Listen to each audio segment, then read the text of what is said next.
And welcome. Hello, fellow showrunner, to the Showrunner podcast, where our goal is to show you how to drive meaningful results with a podcast-centered marketing strategy. I am Jared Morris, your host, also the host of the Assembly Call and Podcast on the Brink, joined, as always, by my co-host, Johnny Nastor, the host of Hack the Entrepreneur. Johnny, you ready for another week of breaking down an important topic? Absolutely. Absolutely ready. I was going to say I was born ready, but I guess I wasn't born ready for this, but not for this topic. I don't feel like you would have had a lot of insight at that time. You needed some seasoning. Yeah. Fair enough. Yes. So, hey, quick note before we jump in. I want to let everybody know again about the podcast positioning course. We haven't done the official launch yet. It's coming. We're still kind of in this soft beta launch as, I'm kind of finishing the course up. It's out there, but it is out there. So if you go to showrunner.fm/podcast-positioning, you'll see some basic information about the course. And if you want to get in at like the super low soft beta launch pricing, which is definitely the lowest it'll ever be, feel free. We actually had someone who joined it, Andrew, let me know about a typo on one page and then a mistiming with the email and another lesson.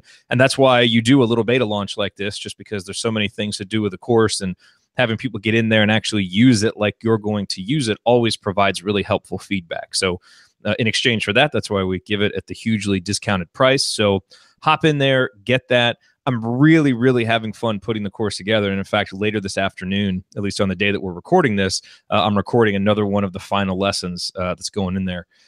Really enjoying it. I think you'll find it very useful as you try to create a show that is unique and differentiated and that can really stand out and build the audience that you want. So it's showrunner.fm/podcast-positioning if you are interested in checking that out. Johnny, our topic for today is yet another in our line of episodes about reassessment. And, we talked last week with Toby Lyles about how to reassess some of the things you're doing from an audio production standpoint to maybe get better audio, to perhaps become more efficient in your processes. We talked about reassessing your positioning to see if maybe there are some shifts that you can make to create an even more unique positioning. And today we're going to talk about reassessing the experience that you're delivering to your audience. Should you shake up the experience that your podcast is delivering? And there can be a few different ways that you would shake it up. You can shake it up by adding something, maybe adding a new feature or, doing something different on the show, or you could remove something. Maybe you've had, a certain format, you're doing XYZ on every show and you want to take that out because it's not working and, you're having to spend too much time or too much money to do it. But that is our topic today. Should you reassess? Well, you definitely should reassess, but should you shake up this experience that you're delivering to your audience? And I'm just curious because I've got a couple of recent examples from some of my shows where I have done this very thing. When was the last time that you and we can use Hack the Entrepreneur as an example, but do you really kind of reassessed what you're doing with Hack the Entrepreneur, and thought about, should I take this away? Should I add this? And where did you come to? And kind of what was the last shakeup that you had for your audience on that show? So the last shakeup I can think of was episode 400, which was several months ago now. I don't even know why. I think I just did it as it was going to be kind of just like a one-off sort of thing, and then I just kept doing it. And it was in my intro where I would always be like, I'm your host, John Nastor, but you can call me Johnny. I don't say that anymore. Whoa! I actually got some emails about it, and not like in a bad way, but just kind of like, what happened? What happened? Or whatever. And I was like, I don't know, just shaking things up a bit. And then I just kept doing it. I just kept not doing it. I figured 400 episodes were good to go. So that what about the new people who come and they don't know what to call you? Yeah. Well, shaking things up, man. Okay. So that was kind of just a spontaneous one. It just kind of, it was 400. I was coming up on 400 and I felt like I needed something changing. And so it was, I don't know. I was going to say it was either that or something ridiculous, but I couldn't think of something ridiculous really quickly for you. So yeah, that's just what I went for. It would like literally just, it was there. It was 400 episodes. It seemed like it called for something. So I mean, So it was something easy to implement, obviously, too. So yeah. So so that would kind of fall into the category, I would think, of giving a bit of a jolt. Like when you talk about delivering a different experience, shaking things up, it doesn't have to be some large, massive thing. Like you totally change your format or you bring in a co-host or like, I mean, certainly you can do those things and that's all well and good. But sometimes, especially if your show has gone on for a little while and you're in the hundreds of episodes, sometimes you just need a jolt, or sometimes you just want to give your audience a bit of a jolt, and something small like that can help. And the upside of something like that, Johnny, as you mentioned, is it doesn't cost anything to do. It's very quick, it's easy to implement, and it gets noticed. And it obviously got noticed by members of your audience, and it certainly was noticed by you.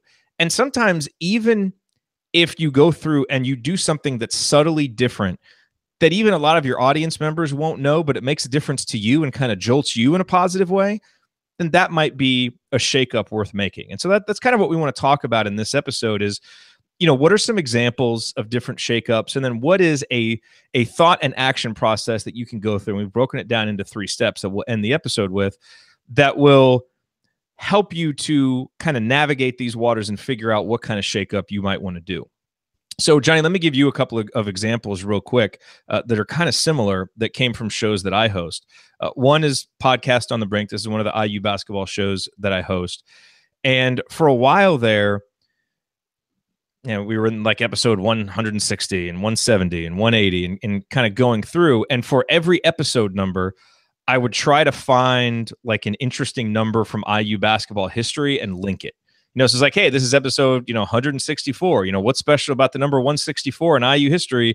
It's the amount of assists such and such had in his junior season. Find out who at the end of the episode. And the whole idea was let's kind of have some fun at the start. It's sandwiched around an interview, and maybe it keeps people listening all the way to the end. And so I would take this and I would do a little bit of research and I'd, write out a little script or just put out some bullet points. And then for each episode, I would have to record the intro and I would have to record the outro. And people did really like this. Like it was something that people liked. I actually enjoyed doing it, but after a certain period of time, I stopped. And, this falls into the category of a shakeup that was kind of more out of necessity and that was more based on an ROI calculation than it was on maybe what's the best experience for the show. And I want to bring this one up because it's maybe not the most exciting one to think about, but we have to be realistic and we have to understand, we don't have unlimited time and unlimited resources for everything that we want to do with every show. And so for this show, I simply couldn't spend an extra 30 to 45 minutes on each episode doing the intro, doing the outro. It wasn't, like it was driving so many more audience members that it was going to change what we were going to be able to charge for advertising. Like I thought it was something that people liked, but it wasn't make or break. Like people would no longer listen to the show if we stopped doing it. And so I kind of had to make that hard calculation of, I like doing this. The audience likes doing this. But if I'm going to have to spend 2 to 3 hours an episode producing the show, I'm not going to be able to keep doing the show. So what's better for the long-term health of the show, to do this for 10 more episodes and burn out and have my schedule just not be able to handle it, or to take a step back, streamline the production process as much as possible, have to kill a darling in the process, but the meat of the show that people really come for is still there. So that was a shakeup that wasn't very exciting, but it's really helped because now I don't feel so stressed when it comes to the production of that show. And, here we are, we just did, episode 227, and there's no way I could have kept doing that show, especially during the season itself when things get really hectic, if I'd kept doing that. So I say that simply to say, as you go about this reassessment process, it's not always going to be about what can you add, what should you add. You also need to look at everything that you're currently doing, assessing how long it takes you, how much money it might take you to do, and is it still worth it? And maybe it will be, but you might find something, and it may be disappointing when you do, that you say, man, this stinks, but I kind of have to cut this. And that's what happened there. So interestingly enough, when you talk about ROI, we've talked about monetization numerous times on the show and in the course. And I think that oftentimes we think of monetization as just the fact that you want to make money, which obviously it is monetizing it in that way. But when you mention ROI and you mention how we have a limited time and resources, when you are thinking about as creating your show and you are thinking about monetization, or like means to monetization, um, every bit of monetization you can get also reflects on these sorts of decisions, because you're right, we still all have a finite amount of resources and time, but the more you can monetize your show, the more resources and the more time you do have. You know what I mean? Like if your show, if Assembly Call was monetized to the absolute max where all three of you were full-time doing this, you would probably Holy continue moly. to do this. Oh man, we would build it out so much. Yeah, You know what I mean? Incredible. Yes. So it is a reason for me to make sure that you do think and go back. Like, even if you don't think about monetization in that way, try and start thinking about it in that way, and really paying attention when we do talk about and teach about monetizing, because it's not just because we want to make money from these things, it's because that money can allow you to make a better podcast. Yes. And it's so important because it really is. I mean, there's the reasons why the NPRs and those have such amazing sounding shows is because they've monetized it. They have the money to create those shows. It's kind of like cart before the horse, but I just wanted to bring that up because it's our resources they are still finite, but they can be increased if we think about our shows also in other ways. Yeah, no, that's a great point. A really great point. So the other example that I want to give is a much more fun one. It's something that we added to the show, and this is for the Assembly Call. And so that is a show, we started as a post-game show. For the last couple of years, our Thursday night broadcasts have also doubled as radio shows. So we record it live, we broadcast it on YouTube, it goes out on our podcast feed, but we take those files and radio stations in Indiana actually play the show over the terrestrial radio airwaves on the next day. So they're out there. And so it's been a really interesting production process trying to produce a show that works for our core live audience, that also works for a podcast audience, and then fits for radio within the time constraints, and having to do it in 4 separate segments. And having to do all that with a production process that doesn't require hours after the show to like cut everything up. And we figured some things out and we streamlined it, and maybe that's a course that I'll do someday. But one of the things I wanted to add, and one of my co-hosts used to always kind of make fun of me because we would use the same intro and outro music for every segment, a couple of John Mellencamp songs. I mean, it's a show about sports in Indiana. You got to go with John Mellencamp. But it was always the same song every time. And like one time, like we're live, and he just like got exasperated and was like, Jared, when are we going to use different songs? Like we can't keep doing the same songs over and over again. And, it was hard to figure out how to do that without overcomplicating it. And so I did a little bit of research, and I found a program called Farajo. I think you pronounce it Farajo, and it's by the same people that make Audio Hijack. And it's basically like a soundboard. And then if you combine that with another product they make called Loopback Audio, you can basically combine your microphone and any program on your computer, and it treats it as a microphone. Like it treats it as a microphone input. So like right here, like Johnny, we're doing this as a Google Hangout.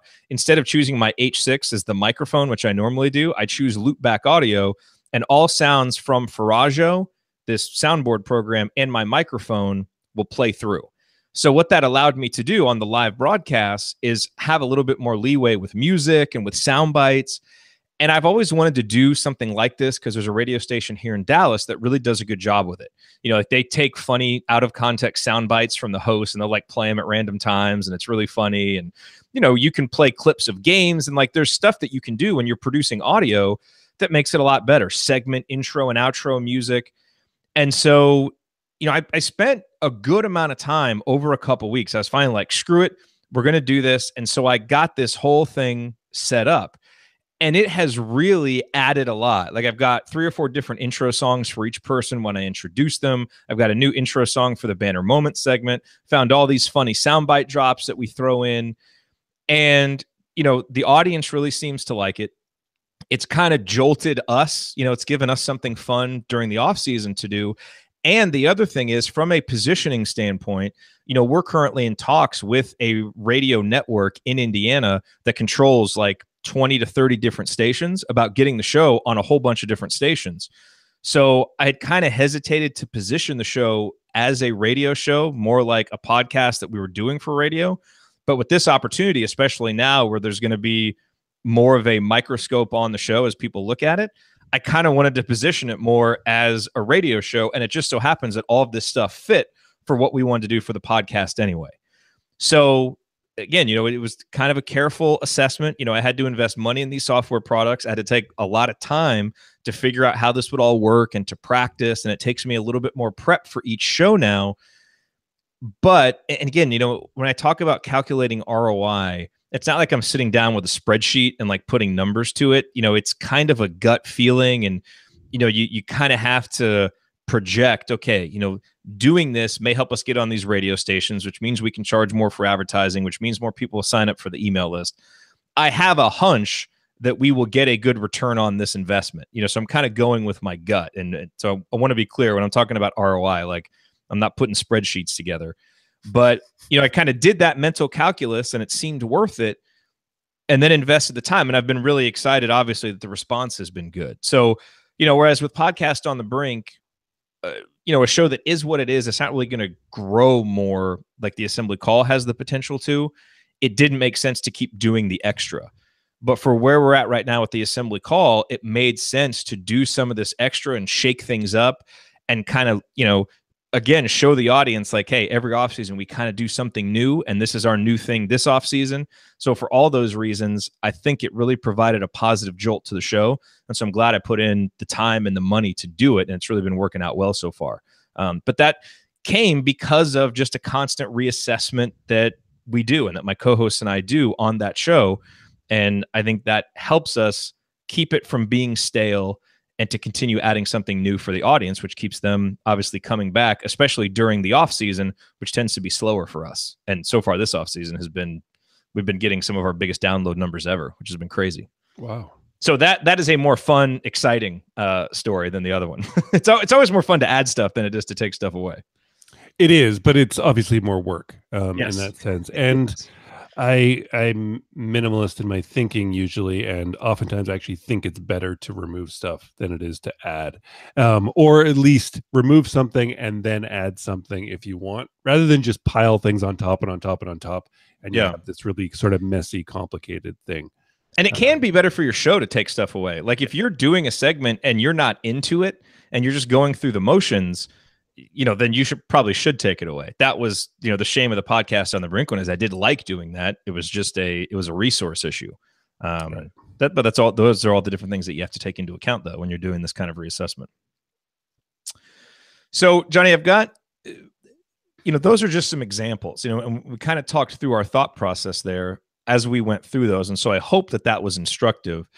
But let's try to give a little bit more of a concrete plan for what listeners should do when they're ready to reassess. So I put down 3 questions that I think everybody should ask themselves as they're going through this. I want to get your thoughts on this, and then we can expound on them.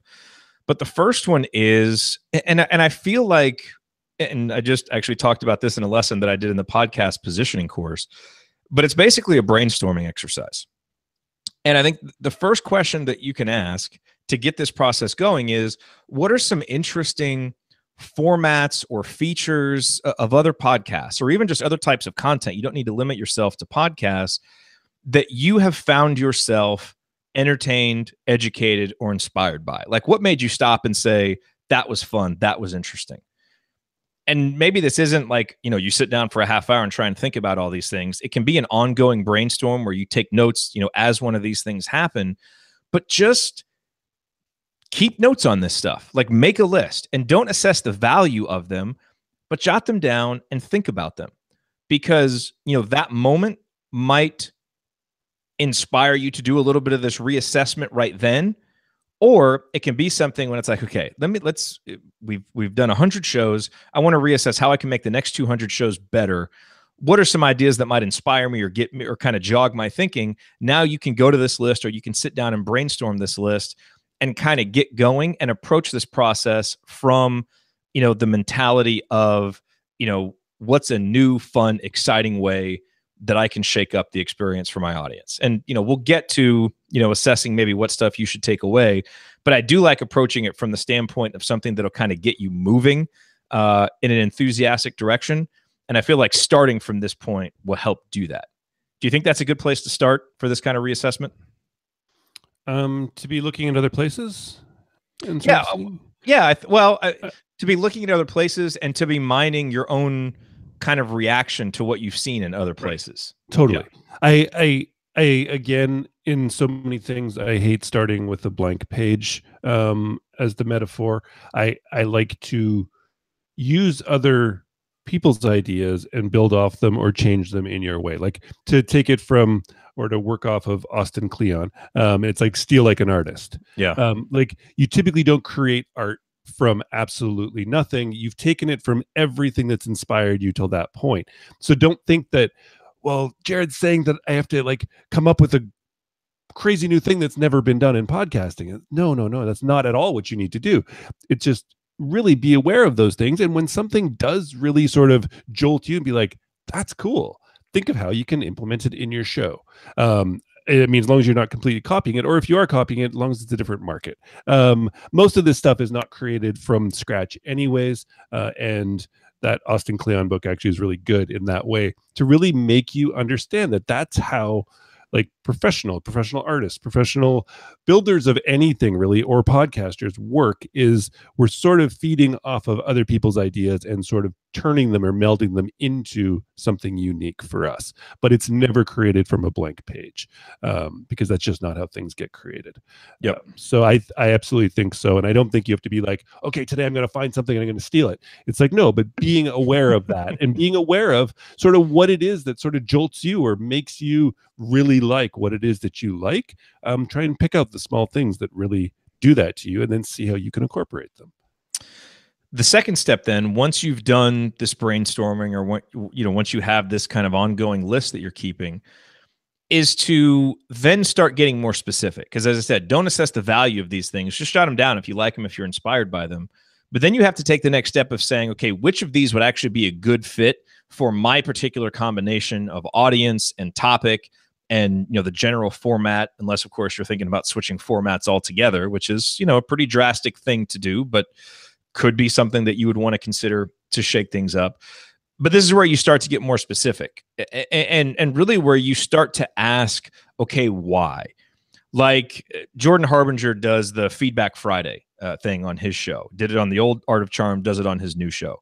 I've always thought that was really interesting. And sometimes I actually enjoy listening to that more than his interviews. And people send in questions, they give advice, and it comes out every single Friday. It's a cool format, it's reliable, so I think that's really interesting. But that doesn't mean that it would necessarily be a good fit for the Assembly Call. Number one, because we're not giving people life advice on that show. We're talking about basketball. So I suppose you could take it and you could say, okay, well, maybe, instead of Feedback Friday, we'll, just do a mailbag every Friday. Okay, now that's an interesting idea. But let's get back to the why. Like, okay, what is that serving? If we're doing a show on Thursday and now we're going to try and do this on Friday, well, could we do it on Monday or Tuesday? Well, now you start to actually get into, is this really going to be a fit for us and our workflow, for the audience? Is there really going to be a demand for this? And you can start weeding out things, not that they're bad ideas, and I wouldn't say cross them off your list because you might want to come back to them. But just for this particular reassessment, you can say, okay, this isn't something that we want to add right now. Look, so this person over here, they actually have SpeakPipe on their website and people submit questions and then they play one at the end of a podcast episode. Maybe I could do that, right? And so that now you look at that and it's like, okay, that's actually a better fit for my audience, my topic, the way that our format works right now. So let me put that in. But this second step, which of these is a good fit for what you're doing, what your audience is, helps you take those ideas that you came up with in step one and get a lot more specific about which ones would actually fit for your show. Yeah. And you can be creative again, right? And free with that. And I really think that it is good to sort of take things from places that are really different than your market, and like your audience in general, and try and find a way to just tweak it enough to make it fit in there, rather than something that's like, oh, that's so obvious, yeah, let's just do that, because that's not going to jolt anybody. That's going to, again, just be something you're adding for the sake of adding something. But when you can take sort of disparate sort of things from different places and put them together in a unique way, that, and obviously, right, I mean, we're teaching reassessment as sort of an ongoing process that you are going to do. There's a good chance that lots of the stuff you might try doesn't work. But one thing you're never going to know if it doesn't work if you don't try it, and you're going to get bored if you don't try things, and so is your audience anyways. There's lots of things that get sort of tested in shows and drop off after 5 or 10 episodes because they just don't work, and that's fine. It still does kind of reinvigorate you and get you going again because you're trying stuff, and it's not just like, well, here's the slog again. So it's not end all be all, and you're going to constantly be reassessing anyways. So definitely pick something, and really don't be like, well, this is make or break for the show. It's just something that can sort of meld and morph into other things too, if it needs to be.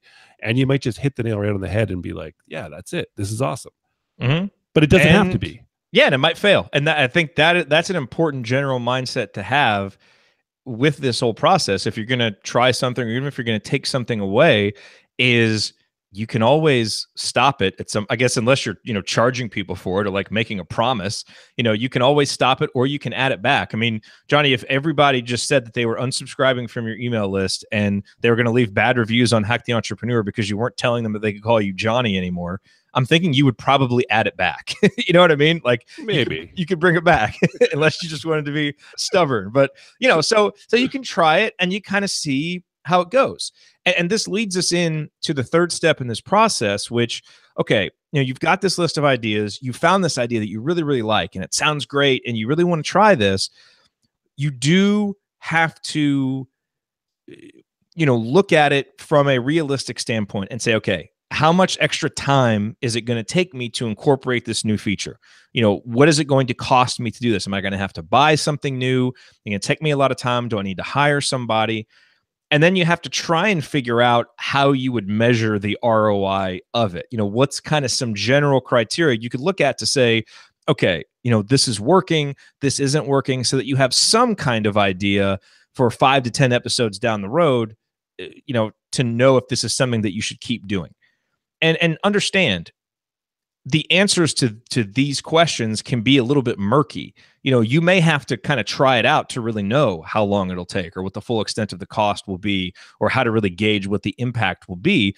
And Johnny, that's where I think your advice is really, really important, that, be willing to try, be willing to fail even, because, even in a worst case scenario, if you try something and fail, well, at least you tried something, you kind of provide a little bit of a jolt.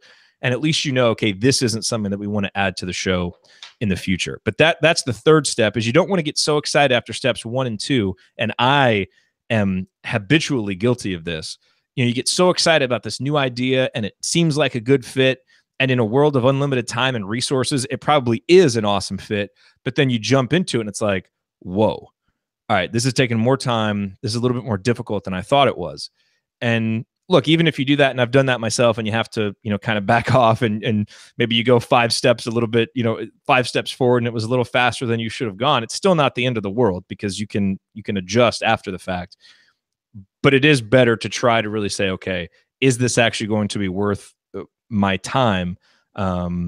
Because, as we mentioned, we don't have unlimited time and resources to do things. So we have to be realistic about what we're doing with our shows.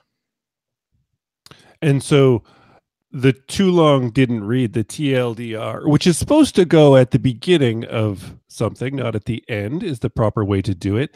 But the too long didn't read, Jared, of should you shake up the experience of your podcast? Or should you shake up the experience your podcast is delivering? Yes. Yeah, that's true. That's right. Like, yeah, that's the title. Really, it's yes. Yes, you should. And whether that's shaking it up for you or shaking it up for your audience, and whether that's got a direct ROI or doesn't, whether that stays or doesn't, and you change it or take it away later, or you add something now or you take something away now. yes, you should be shaking up the experience for both you and your audience in whatever ways you can think to do that, big and small, and know that it's a constant process. And this is how we stay engaged. This is how our audience stay engaged. And this is how we continue to make our shows better. Yeah, and I will just add, when it comes to assessing current elements of your show, you can basically just take these 3 questions and just flip them a little bit. So instead of looking at, interesting formats, features of other podcasts, look at all the different things that you are doing. From your introduction to maybe the different features that you have to what you're doing with your email list or whatever it is that you're doing. Kind of look at all those things and then ask yourself, okay, are these things still good fits for my combination of audience, topic, and format? Because if you look at them and you're like, this isn't really a good fit, you don't even have to get to step number 3 of saying, am I getting a return on the investment of my time into this? Is this okay from a resource perspective?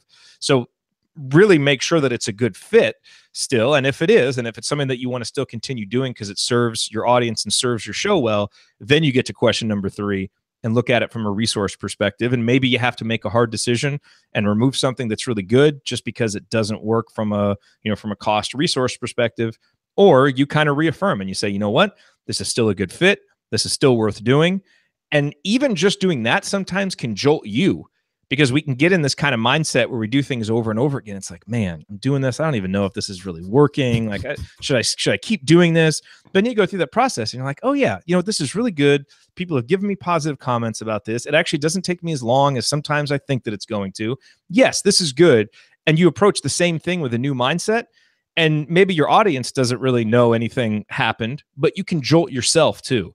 And sometimes a jolt from you, the showrunner, can be what jolts your show. And maybe it shows up in subtle ways, but I feel like in the long run, that'll help give a better experience to your audience. So, both, use those 3 questions to assess new things that you might add to your show, and then also, use them in this kind of reworked way for assessing the current elements of your show to make sure that you should keep doing what you have been doing. Any final thoughts, Mr. Naster? No, I think we've done this one. I like it. Yeah, I like the reassessment. And again, I like really when an episode like this and a conversation like this ends up really making me think about like I need to do this again. Because it's been, I think, I don't know how many episodes it's been since 400 actually. But that was the last major one I've changed. Oh, and actually I've changed something else since then. So maybe I'm just constantly doing this and don't really realize that I am. But I am sort of testing things and waiting for feedback, which usually comes good or bad. Usually if it's bad, it comes quicker. It seems the things people don't like, they really seem vocal about, which is cool because then but yes. Yeah. So this has been good. I think you should just totally go the opposite on Hack the Entrepreneur and try and establish a much more formal tone with your audience. And instead of saying that people can call you Johnny, demand that they call you Jonathan. Or that they call me Mr. Naster. Yes. Yes. You can no longer call me Johnny. I'm all filled up with people who can call me Johnny. You can call me Mr. Naster. Just be really stern with it. I'm like, whoa, what's gotten into him? Monday's episode. See how that goes. Just a quick reminder, showrunner.fm/podcast-positioning. You can see the details for the soft beta launch of the course. I say soft beta launch, all of the content, the worksheets, everything will be in there. You'll have access to it, and you'll have access to everything new that we add to it.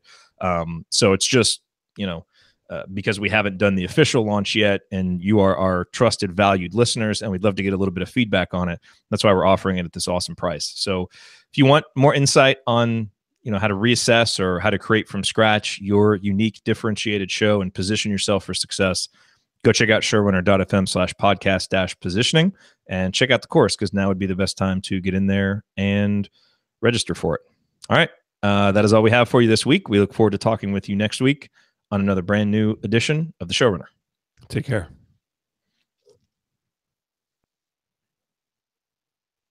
Boom. All right, crap. I got to run.